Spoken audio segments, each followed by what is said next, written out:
Jadi rumah tangga itu berfungsi sebagai benteng dalam keluarga. Nah, artinya mengapa Nabi kok sampai menyebutkan orang yang sudah menikah itu dia telah menyelesaikan separuh agama. Ar-Rahman 'allamal Qur'an khalaqal insan 'allamahul bayan.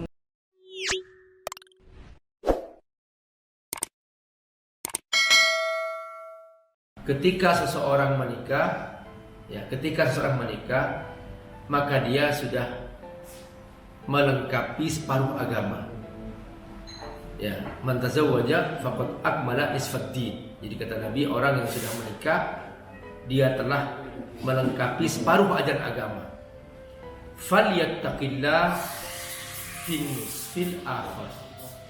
Maka dia hendaklah sisanya tinggal naik tangga. Jadi rumah pertama itu adalah menikah.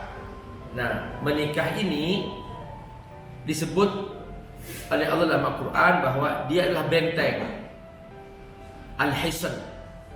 Orang yang sudah menikah disebut muhsan. Kalau laki-laki muhsan, kalau perempuan muhsanah. Jadi rumah tangga itu berfungsi sebagai benteng dalam keluarga. Nah, artinya mengapa Nabi kok sampai menyebutkan orang yang sudah menikah itu dia telah menyelesaikan separuh agama. Karena ketika dia sudah menikah, dia tidak mungkin berbuat dosa. Nggak punya alasan berbuat dosa. Mau ngapain? Mau cari hiburan, istri sudah ada. Mau bersenang-senang, istri ada. Mau cari apa lagi? Nggak ada. Dosa kan hanya itu. Dosa itu hanya itu aja. Duduk di mana saja yang orang cari ya pasangan gitu. Nah, maka kata Nabi kalau sudah menikah berarti dia sudah melengkapi separuh agama. Separuh agama ternyata intinya apa? Intinya menjauhi dosa. Itu pesan separuh agama itu adalah menjauhi dosa. Separuhnya lagi apa? Bertakwa. Jadi agama itu kalau kita bagi dua ya, seperti satu kesatuan dibagi dua, separuhnya menjauhi dosa, separuhnya adalah takwa. Takwa itu mentaati Allah. Full. Sudah zikir, baca Quran, bersedekah, berbagi, membantu orang lain, semua kebaikan, akhlak mulia, berbahagia bersama keluarga, pokoknya takwa. Yang istri berbuat baik kepada suami, yang suami berbuat baik kepada istri, yang istri membangun suami untuk sholat, yang suami juga membangun istri untuk sholat. Pokoknya takwa. Jadi separuh pertama itu tidak akan bisa seseorang menjauhinya kecuali dia menikah. Jadi kalau ada orang masih berbuat maksiat itu sebetulnya karena belum menikah. Ketika dia sudah menikah, sebetulnya tidak ada alasan berbuat dosa. Kalau ada orang sudah menikah masih berbuat dosa, itu namanya keterlaluan. Dia sudah menyimpang dari kemanusiaannya. Bisa dikatakan bukan manusia lagi sudah. Kenapa? Karena sudah terbentengi kok. Kata Allah, muhsan kalau laki-laki, terus muhsanah kalau perempuan. Dalam hukum Islam, Allah tegas. Dua istilah ini, muhsan dan muhsanah ini istilah khusus, ada hubungannya dengan hukuman.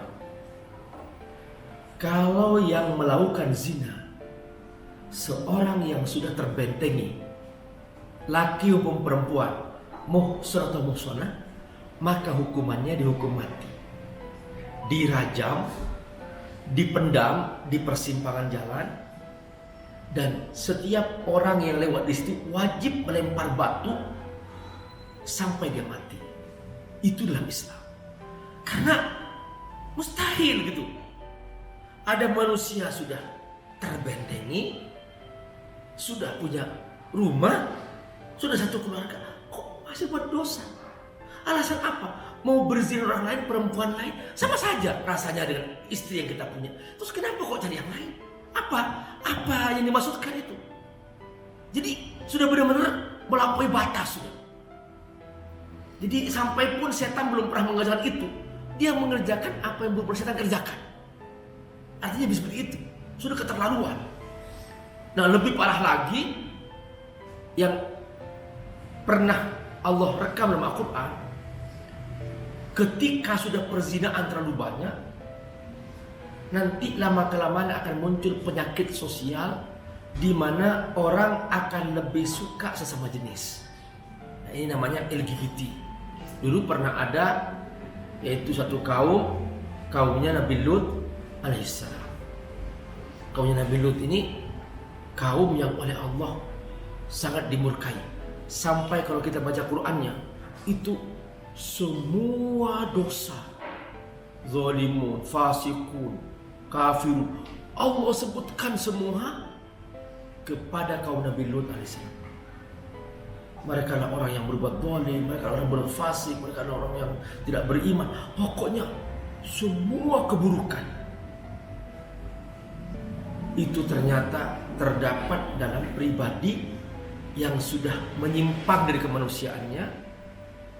Oleh Allah disediakan rumah untuk menikah, oleh Allah diajarkan agar ada pasangannya supaya berkelanjutan kehidupan. Kalau dalam istilah syariat disebut listimrariyatil haya. Jadi pernikahan itu untuk melanjutkan kehidupan, supaya nasab jelas, nyambung ke Nabi Adam.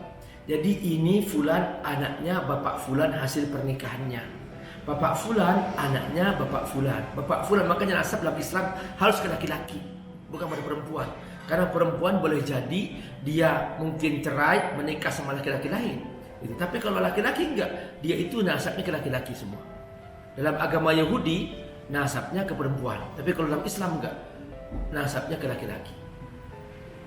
Jadi kalau dalam agama Yahudi itu ada konsensus di Amerika bahwa kalau nanti ada seorang lahir, misalnya seorang laki-laki Yahudi menikah dengan perempuan non-Yahudi, maka anaknya bukan keturunan Yahudi. Tapi kalau ada laki-laki non-Yahudi menikah dengan perempuan Yahudi, maka anaknya Yahudi. Ini nasabnya menyambung ke situ. Tapi kalau dalam Islam enggak. Dalam Islam itu nasab ke laki-laki, bin bapaknya. Itu nasab dalam Islam. Nah, pernikahan ini disyariatkan oleh Allah untuk menjaga nasab manusia. Jangan sampai nasab terputus sampai ke Nabi Adam. Itu pernikahannya. Makanya orang yang punya anak hasil pernikahan, maka otomatis tuh anak punya hak waris, punya hak wali dan sebagainya. Nah, tapi ini yang mengerikan.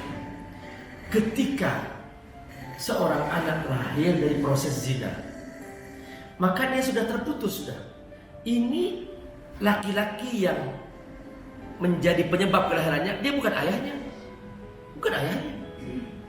Maka dia sudah tidak ada hubungan. Jadi nggak bisa ada hukum waris, nggak bisa di situ. Nabi menyebutkan itu, ya, tidak boleh anak mewarisi dari hasil zina, nggak ada.